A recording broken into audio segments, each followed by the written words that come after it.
Equation of progressive wave क्या थी अपना, और उसके बाद फिर अपन ने सुपरपोजिशन पढ़े है ना पिछली क्लास में। तो what is the equation of progressive wave, और एम्पलीट्यूड कैसे लिखोगे आप वेव का, तो intensity of wave. What is the equation of progressive wave, क्या आता है, इक्वेशन ऑफ प्रोग्रेसिव वेव क्या थी बेटा equation, y of xt equals to a sin omega t minus kx, ये है ना, ये है ना इक्वेशन ऑफ प्रोग्रेसिव वेव, हाँ या ना, हेलो, यस सर। हाँ। और अगर आप वेव को देखोगे यहाँ पे, जैसे अपन कोई एक वेव बना देते हैं यहाँ पे, ठीक है, सपोज ये कोई वेव है,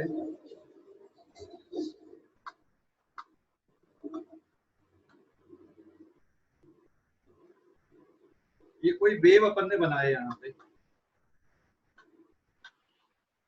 दिस इज y डायरेक्शन और ये x डायरेक्शन। तो एट एनी टाइम t पर ये वेव है, यहाँ पे एट एनी टाइम t पे वेव का स्नैपशॉट अपन देख रहे हैं, और एट एनी टाइम t पे मान लो x डिस्टेंस पे, जैसे यहाँ पर का जो पार्टिकल है ये कितने डिस्टेंस पे, यहाँ पर x डिस्टेंस पे है बेटा, ये है ना, ये पार्टिकल x डिस्टेंस पे, ये हम किसी पार्टिकल के डिस्प्लेसमेंट को देख रहे हैं। तो किसी पार्टिकल का जो डिस्प्लेसमेंट है वो x का भी फंक्शन होता है और टाइम t का भी फंक्शन होता है। जैसे ये पार्टिकल, हो सकता है ये पार्टिकल अभी ऊपर जा रहा हो, या हो सकता है नीचे के डायरेक्शन पे आ रहा हो, ये अपन ने पूरा डिस्कशन किए थे ना। तो ये प्रोग्रेसिव वेव की इक्वेशन है। वेव अपने साथ में एनर्जी और मोमेंटम दोनों को ट्रांसपोर्ट करती है। तो व्हाट इज द इंटेंसिटी, एक इंटेंसिटी एक टर्म होता है, इंटेंसिटी का मतलब समझते हो कि नहीं, किसको बोलते हैं अपन, इंटेंसिटी। तो एक टर्म में यहाँ पे डिफाइन कर रहा हूँ, that is known as intensity. Intensity I is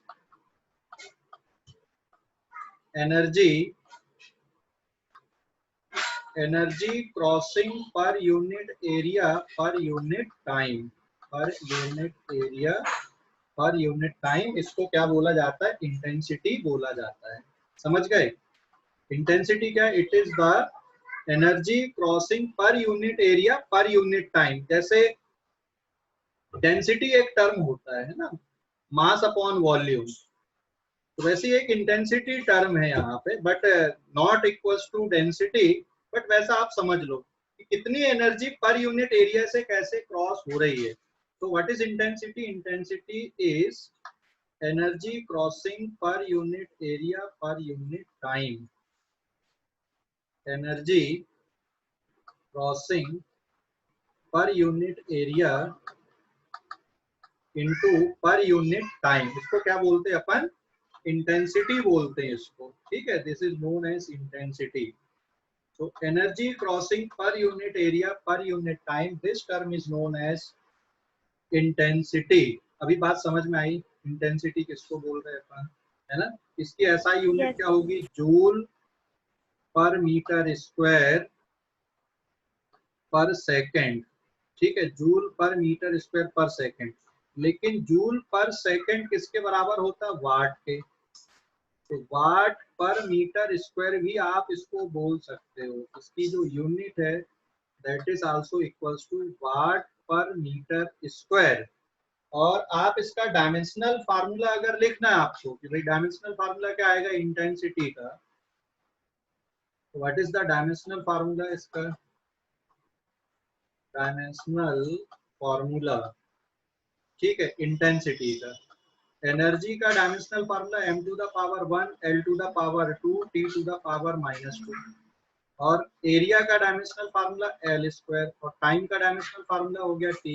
overall the dimensional formula आप देखोगे m to the power 1 l to the power 0 t to the power -3, this is the dimensional formula of intensity. SI unit क्या है, वाट per metre square, ये इसकी SI unit है। ये समझ गए, अरे भाई समझ गए कि नहीं? Yes sir. हाँ, तो व्हाट इज, अब आता है कि जो वेव होती हैं उनकी इंटेंसिटी कौन से फैक्टर पे डिपेंड करती है। तो वेव की इंटेंसिटी, ये सपोज एम्पलीट्यूड है वेव का, है ना, एक, मैं बाकी टर्म को नहीं, इंटेंसिटी वेव के एम्पलीट्यूड पे भी डिपेंड करती है, इंटेंसिटी वेव के फ्रीक्वेंसी पे डिपेंड करती है, इंटेंसिटी वेव की स्पीड पे डिपेंड करती है, और मीडियम पर भी डिपेंड करती है कि मीडियम की डेंसिटी क्या है। तो प्रोग्रेसिव वेव की जो इंटेंसिटी होती है, इट्स डिपेंड्स ऑन, मैं डायरेक्टली लिख रहा हूं यहाँ पे, intensity of wave, intensity of wave, ठीक है, आई is proportional to square of amplitude. What is A here? A is amplitude of wave, हाँ, इसके proportional होती है बेटा, amplitude of wave, amplitude of wave, समझ गए ना? Intensity of wave is proportional to square of amplitude. अगर आप proportionality का साइन हटाओगे तो एक कांस्टेंट लगाना पड़ेगा आपको, ये के ना, वो ऊपर वाला वेव वाला कांस्टेंट नहीं है, वहां पे वेव में जो यूज किए, K is some constant, K is some constant, is it clear? Capital K लिखा हूं मैंने यहाँ पे, जबकि ऊपर यहाँ पे जो टर्म आया ओमेगा टी और के एक्स वाला, यहाँ पे ओमेगा का मतलब एंगुलर फ्रीक्वेंसी होता है 2 पाई एफ या फिर 2 पाई बाई टी आप लिखते हो जिसको, और जो के है ये वेव, एंगुलर वेव नंबर होता है ये, this is 2 pi by lambda, तो ये अलग कांस्टेंट है यहाँ पे, है ना, 2 पाई बाई लैम्डा, और नीचे मैंने जिसको मेंशन किया वो अलग कांस्टेंट है। तो this is the equation of progressive wave, और वेव की जो इंटेंसिटी होती है वो मैंने यहाँ पे मेंशन किया है। किसी को कोई डाउट यहाँ तक कोई डाउट है क्या किसी भी बच्चे को? Hello, no. ठीक है। तो इंटेंसिटी ऑफ वेव कौन से फैक्टर पे डिपेंड करता है? Square of amplitude. और भी फैक्टर होते हैं लेकिन उनको मैंने मेंशन नहीं किया है ना, जितना आपकी बुक में है उतना ही मैं बता रहा हूँ यहाँ पे आपको। Intensity of wave is proportional to square of amplitude, so therefore intensity of wave can be written as I equals to k into square of a, where k is some constant, but ये जो constant k लिखा हूँ मैंने सबसे नीचे, तो किसके equal नहीं है? k equals, small k equals to 2 pi by lambda के बराबर नहीं, जो ऊपर अपन ने वेव की इक्वेशन के साथ में मेंशन किया है।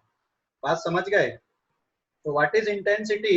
Intensity is energy flowing per unit area per unit time, इसको क्या बोलते हैं अपन? इंटेंसिटी बोलते हैं।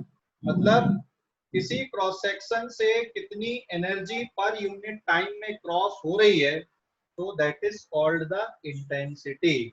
समझ गए, हाँ या ना? अरे भाई समझ गए कि नहीं? हेलो, समझ गए बेटा इसको? Yes sir. हाँ, अब इंटेंसिटी को आप ऐसा भी लिख सकते हो, एनर्जी अपॉन टाइम क्या होता है? What is energy upon time? Energy upon time is the power. Energy upon time किसके बराबर होता है? पावर के बराबर होता है ना। तो यहाँ पे आप ऐसा भी समझ सकते हो, power flowing per unit area, that is also called intensity. Intensity का जो टर्म है आप इसको ऐसा भी लिख सकते हो, intensity I is equals to energy per unit area per unit time. अच्छा, जो एरिया है ना, ये एम्पलीट्यूड नहीं है, ये एरिया ऑफ क्रॉस सेक्शन वाला एरिया है, ठीक है। और यहाँ जो एक एरिया ए लिखे हो आपने, वो एम्पलीट्यूड वाला ये है, ए नॉट लिख दो चाहो तो आप इसको, दिस इज ए नॉट, हाँ, तो ये ए नॉट है, ये ए नॉट, ए नॉट, और ये ए जो लिख रहा है अपन इंटेंसिटी में नोट के तरफ, वो एरिया वाला ए है, energy per unit area per unit time. इसको आप ऐसा लिख सकते हो क्या? Energy upon time divided by area, और एनर्जी अपॉन टाइम बेटा होता पावर, तो power transmitted per unit area, that is also equals to intensity. Power transmitted per unit area, that is also equals to intensity. समझ गए या कोई doubt है? समझ गए या डाउट है इस पे? समझ गए सर। ठीक है, इस पेज का स्क्रीनशॉट ले लो आप लोग अभी जल्दी से।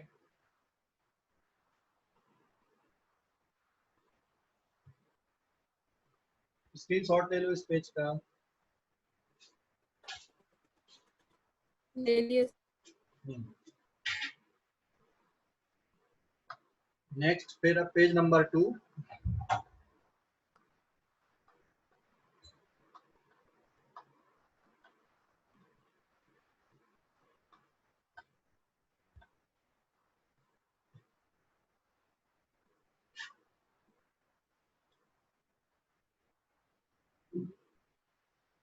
ठीक है, पेज नंबर 2 पे अभी देखो। हाँ, मैं यहाँ पे एक सिलेंड्रिकल पोर्शन ले रहा हूँ।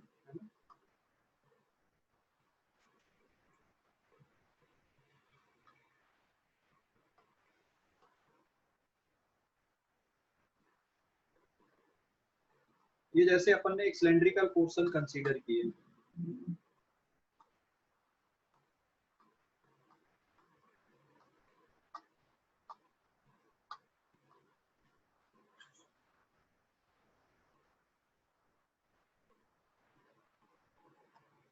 ठीक है, ये एक सिलेंड्रिकल पोर्शन आपको दिख रहा है ना। अगर मान लो यहाँ से कोई वेव ट्रांसमिट हो रही है, जैसे ये वेव ट्रांसमिट हो रही है, यहाँ से वेव जा रही, मतलब एनर्जी कैरीड हो रही है एक जगह से दूसरी जगह के लिए, है ना। वेव अगर ट्रांसमिट हो रही तो एनर्जी भी जा रही है एक जगह से दूसरी जगह के लिए। Is it clear? ओके, तो आप इसमें इंटेंसिटी कैसे डिफाइन करोगे? ये वाला जो पोर्शन हो गया, ये बन गया इसका area of cross section. Is it clear?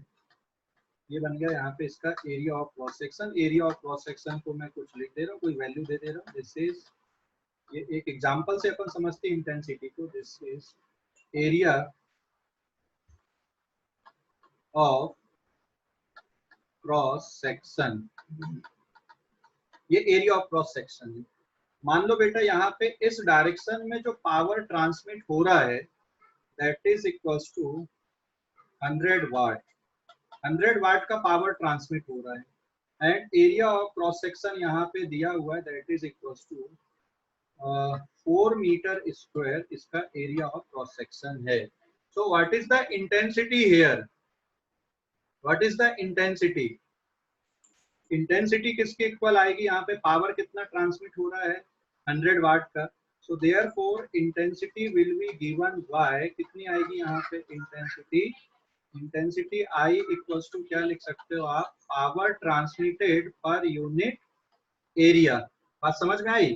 तो पावर कितने का है यहाँ पे? 100 वाट का। 100 वाट का मतलब 100 जूल पर सेकेंड एनर्जी जा रही है अपॉन 4 मीटर स्क्वायर। आप ऐसा भी लिख सकते हो फिर आगे।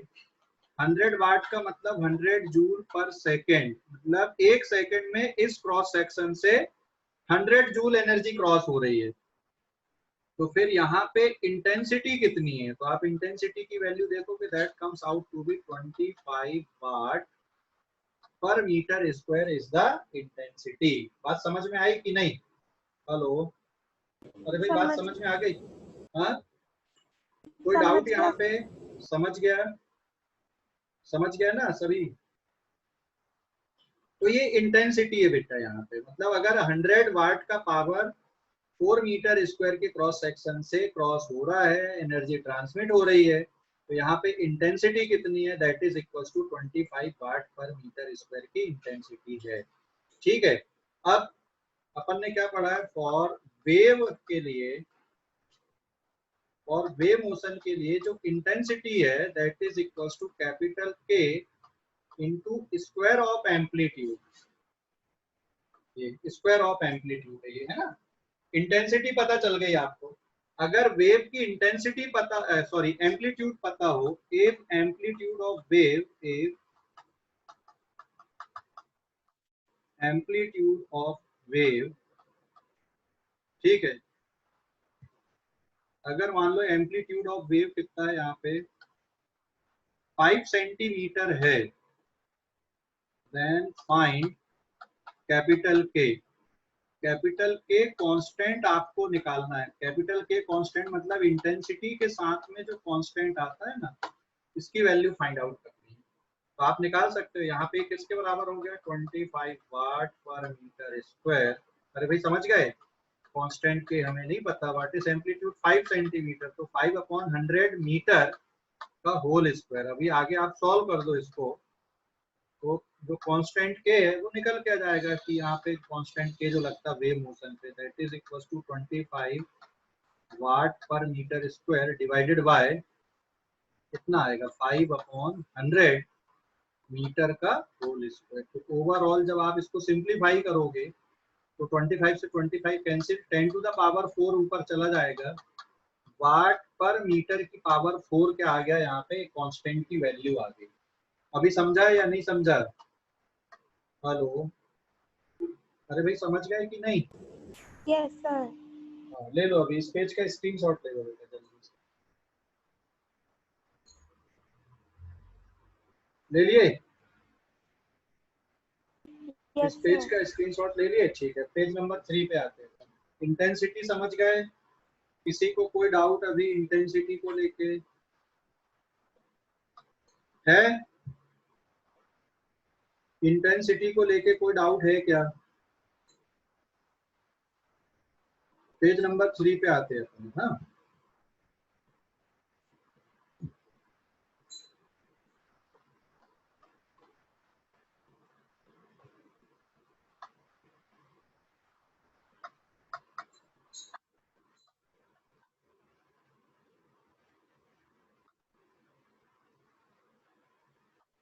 पेज नंबर 3, ठीक है। पेज नंबर 3 पे देखो अभी,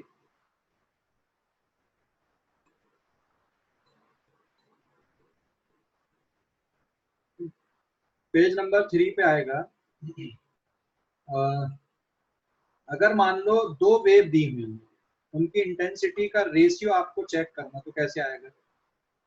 if we have to wave, wave y1 wave दी हुई है, y1 progressive wave is equal to 5 centimetre, फिर साइन, ठीक है, 3.14 t माइनस 0.5, ठीक है, माइनस 0.5 x, और दूसरी वेव दी हुई है y2 equals to, that is equals to 10 centimetre, फिर साइन, फिर 3.14 t माइनस 0.5 x। देखो इंटेंसिटी को आप तभी कंपेयर कर सकते हो, जो k कांस्टेंट होता है ना इंटेंसिटी का, वो बाकी फैक्टर पे भी डिपेंड करता है। तो ध्यान रखना, यहाँ पे जब आपको क्या निकालना, फाइंड I1 अपॉन I2 का रेशियो निकालना है, कितना आएगा, that is ratio of intensity. हाँ, रेशियो ऑफ इंटेंसिटी, ये आपको फाइंड आउट करना कितना होगा, रेशियो ऑफ इंटेंसिटी। समझ गए ना? तो ध्यान देना, I इक्वल्स टू क्या होता है, इसके सॉल्यूशन पे आप लिखोगे I equals to capital A into A square. अभी बात समझ में आई? यहाँ पे जो K कांस्टेंट है, K is constant and what is A here? Amplitude. हाँ, K is constant, A is amplitude of wave, amplitude of wave। K constant किस पे डिपेंड करता है? ये डिपेंड ऑन फ्रीक्वेंसी, ठीक है, speed, speed and density of medium, density of medium. In factor पे बेटा इंटेंसिटी डिपेंड करती है, जो कांस्टेंट के है। तो यहाँ पे आप कंपेयर कर सकते हो, क्योंकि frequency, if two wave of same frequency move in the same medium, तो यहाँ तभी आप इंटेंसिटी को डायरेक्ट कांस्टेंट के कैंसिल होंगे, नहीं तो अलग अलग वेव के लिए बेटा कांस्टेंट अलग अलग बन जाएंगे। तो यहाँ पे ये जो दिए ना दो equation, are two wave of same frequency, और वैसे ये नहीं भी लिखा रहता तो मान लेते, फिर आप कंपेयर कर रहे हो तो same frequency, travel in same medium, travel in same medium. तो फिर यहाँ पे जब आप सॉल्व करोगे I1 equals to K1 A1 square और I2 इक्वल्स टू क्या लिखोगे, K2 A2 स्क्वायर लिखोगे। ठीक है, तो अब आप बेटा इसका रेशियो ले लोगे, अगर I1 upon I2 equals to K1 A1 square upon K2 A2 square, क्योंकि सिर्फ एम्पलीट्यूड अलग है वेव के, एम्पलीट्यूड बस अलग है, बाकी सिमिलर वेव है, सेम मीडियम में जा रही है, सेम फ्रीक्वेंसी है ना, मीडियम सेम है, तो बाकी ये जो कांस्टेंट होगा ये कैंसिल आउट हो जाएंगे आपके।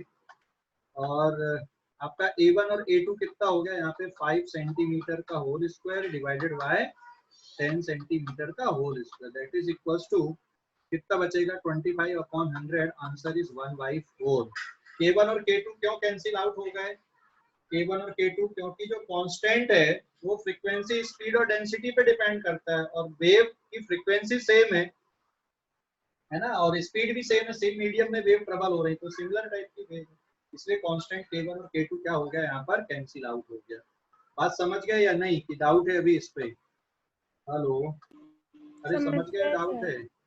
ठीक है, समझ इस गए पे, सर। हाँ ओके, इस पेज का स्क्रीनशॉट ले लो, जल्दी से ले लो स्क्रीनशॉट अभी।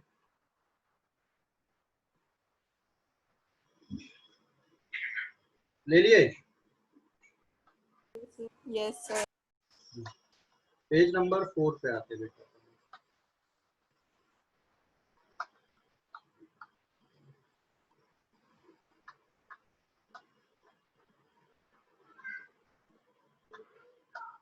Page number 4। हाँ, अब सुपरपोजिशन ऑफ टू वेव जो था ना अपना, superposition of two wave of same frequency travelling in the same medium, तो रिजल्टेंट एम्पलीट्यूड की इक्वेशन आई थी हमारे पास में, और रिजल्टेंट वेव की, तो रिजल्टेंट इंटेंसिटी कैसे लिखोगे आप, तो यहाँ पे अब हेडिंग आ जाएगी, resultant intensity, resultant intensity of superposition of two superposition of two wave of same frequency, two similar frequency की वेव का सुपरपोजिशन से रिजल्टेंट इंटेंसिटी क्या बनेगी, है ना।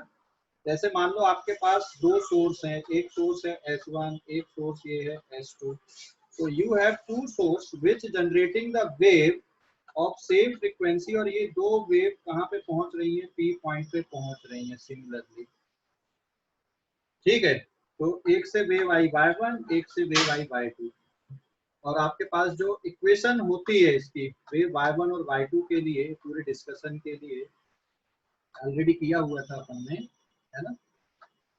ठीक है, वेव इक्वेशन क्या है बेटा आपके पास में, what is y1 and y2, y1 is equals to a1 फिर sine omega T minus K X लिखोगे, और y2 इक्वल्स टू क्या लिखोगे, a2 sine omega T minus K X plus pi लिखोगे, है ना।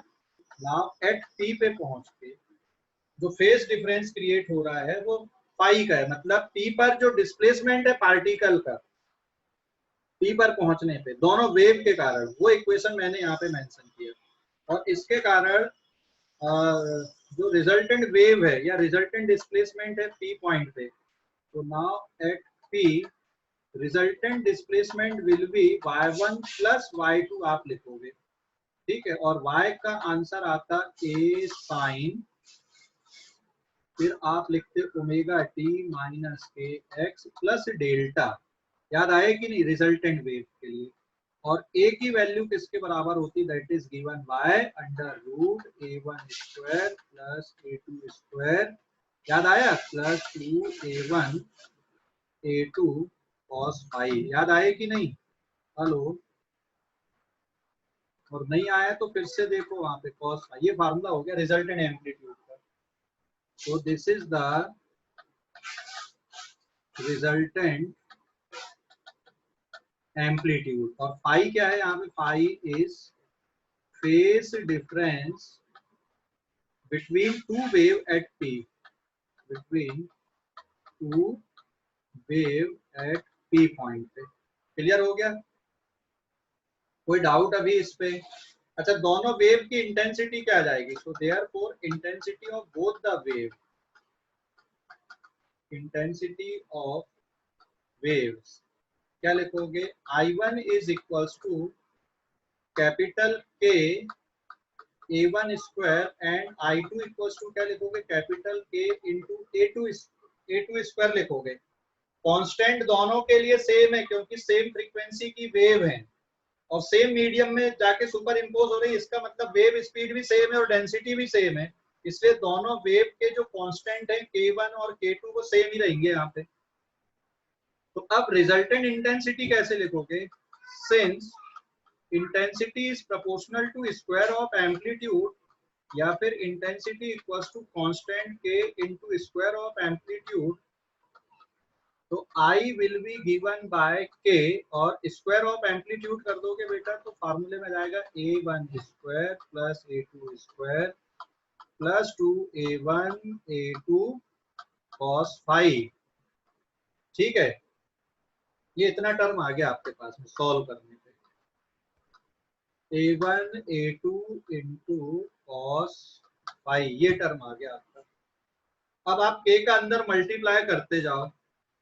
ठीक है, तो अगले पेज में मैं कर रहा हूँ इसको, पेज नंबर ये 4 था, अब पेज नंबर 5 पे अपन जाने वाले। इस पेज का स्क्रीनशॉट ले लो आप लोग जल्दी से, इस पेज का स्क्रीनशॉट लो। अरे इस पेज का ले लो ना स्क्रीनशॉट, ले लिए? चलिए सर। पेज नंबर 5 पे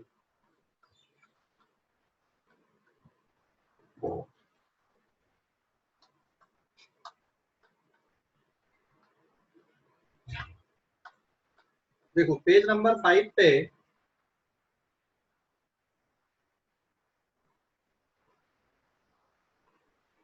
पेज नंबर 5 पे अब आपके पास रिजल्टेंट इंटेंसिटी किसके बराबर आ रही है? सो देयरफॉर रिजल्टेंट इंटेंसिटी का फार्मूला कितना बचेगा? रिजल्टेंट इंटेंसिटी, सर एक मिनट, फोर्थ वाला पेज नंबर दिखाइए ना। हाँ पूरा दिखाना चाहिए। ये लो, रिजल्टेंट इंटेंसिटी कहाँ तक आ गई आपका? I इक्वल्स टू के ए स्क्वायर के फॉर्म पे आ रहा है ना, A1 square plus A2 square plus 2A1 A2 cos phi. तो रिजल्टेंट इंटेंसिटी की इक्वेशन लिखने वाले हैं। हो गया लिखकर? ये वो सॉरी, स्क्रीनशॉट ले लिए? Yes So resultant intensity I can be written as K into A square और K into A square मतलब A1 square plus A2 square to A1 A2 cos five बराबर है। तो अब आप K का अंदर मल्टीप्लाई कर दोगे तो K A1 square plus K A2 square, फिर K 2 को लिखा रहने दो आप, और K A1 A2 and then cos phi. तो बेटा पहला वाला टर्म हो गया I1, दूसरा वाला टर्म हो गया I2, और इसको आप ऐसा लिखो रूट के फिर A1 और फिर रूट के और A2, उसके बाद cos फाइव लिखो। तो ये टर्म आ जाएगा आपका I1 plus I2 plus 2 root I1 root I2 into cos phi के बराबर, दिस इज I। तो अब आप डायरेक्ट फार्मूला याद रख लो। ये क्यों लिख दिया मैंने, समझ गए कि नहीं? ये क्यों लिख दिया मैंने यहाँ पे? अगर आपको स्क्वायर हटाना तो रूट आई इक्वल्स टू क्या बन जाएगा? रूट के इंटू ए के बराबर बचेगी ना इक्वेशन। के को दो बार आप रूट के लिख सकते हो, तो फार्मूला बनाने के लिए अपन ने ऐसा किया। तो आपके पास जो आंसर आया आगे से याद रखो, I1 plus I2 plus 2 root के अंदर I1 I2 into cos five, this is the resultant intensity of wave. और रिजल्टेंट एम्पलीट्यूड कितना आया आपका? Under root A1 square plus A2 square two A1 A2 cos five, ये resultant amplitude और एक equation आपकी हो गई रिजल्टेंट इंटेंसिटी की। अरे भाई समझ गए या नहीं? Yes sir. हाँ, ले लो अभी इस पेज का स्क्रीनशॉट ले लो और फिर अपन अब देखते हैं यहाँ पे स्पेशल रिजल्ट इसका।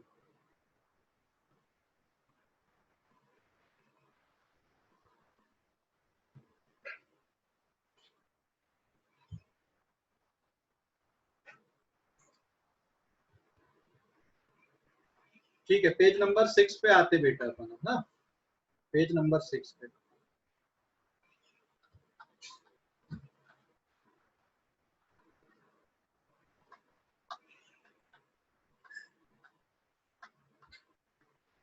तो इंटेंसिटी मैक्सिमम कब होगी, मिनिमम कब होगी? तो पेज नंबर 6 एक नोट अपन देख रहे हैं यहाँ पे।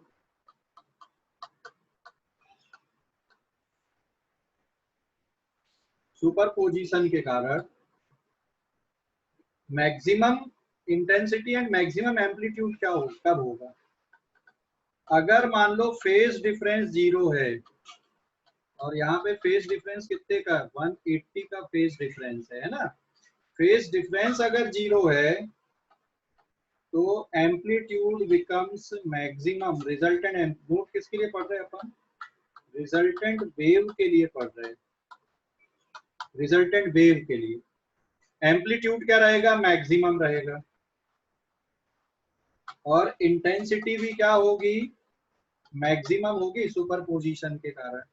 एंड मैक्सिमम एम्पलीट्यूड किसके इक्वल आएगा? A1 प्लस A2 के इक्वल रहेगा।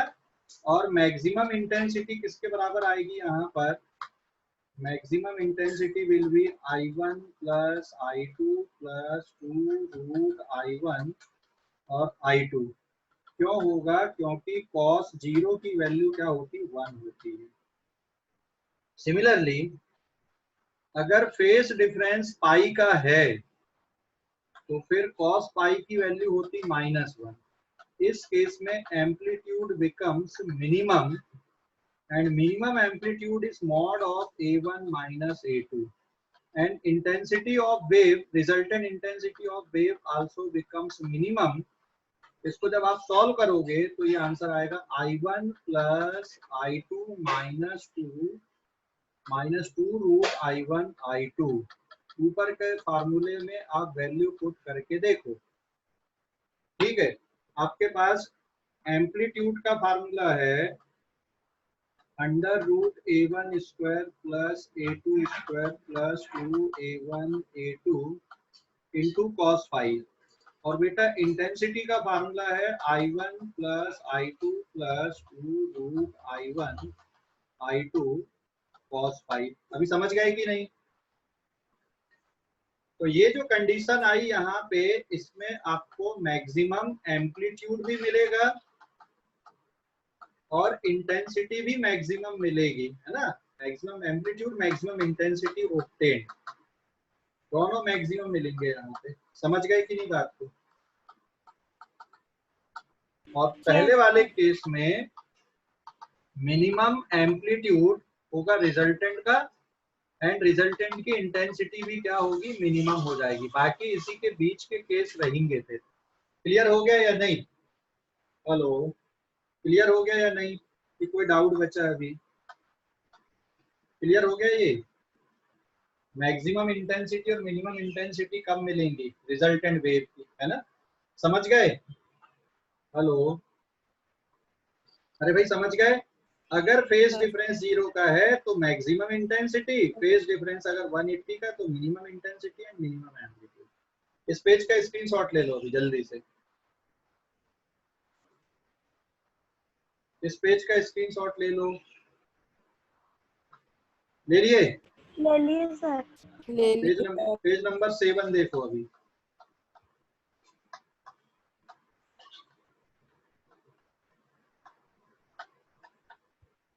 पेज नंबर 7 क्वेश्चन ले रहा हूं मैं बेटा। Two wave of same frequency, two wave of same frequency superimpose from same direction, from same direction से आके सुपर इम्पोज हो रही है। एक y1 इक्वल्स टू दिया हुआ है यहाँ पे 3 sin omega t minus kx और y2 दिया हुआ है 4 sin omega t minus kx। समझ गए ना? Then find ratio of I maximum divided by I minimum. I maximum और I मिनिमम का रेशियो आपको फाइंड आउट करना इस पूरी सिचुएशन के लिए। समझ गए कि नहीं? तो इसका आंसर क्या आ जाएगा? What is I maximum? क्या फार्मूला है I मैक्सिमम का? फार्मूला क्या है आपके पास में? I मैक्सिमम का फार्मूला क्या आएगा? जल्दी बताओ ना भाई। K इंटू A मैक्सिमम का स्क्वायर। और I मिनिमम का क्या फार्मूला रहेगा बेटा? I मिनिमम का फार्मूला क्या रहेगा?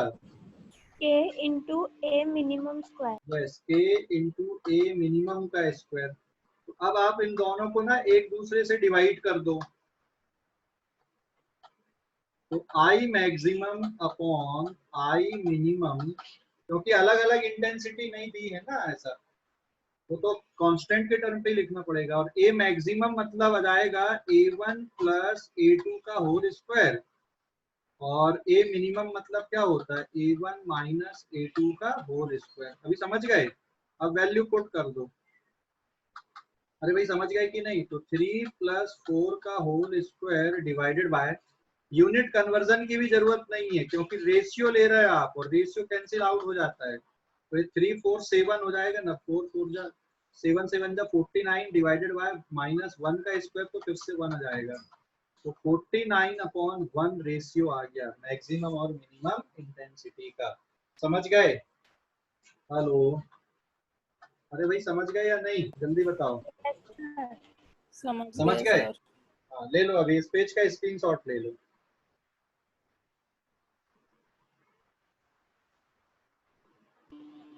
ले लिए sir. अभी पेज नंबर 8।